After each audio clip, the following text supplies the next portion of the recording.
gusto magtutulog,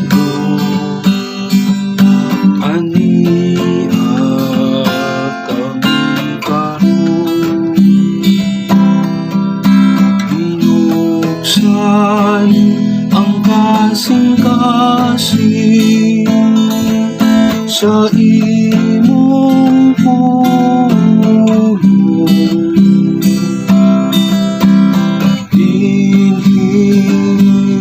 Hinihiling tigo, imo kaming bitawan, aron lamang mabuhi sa iyo.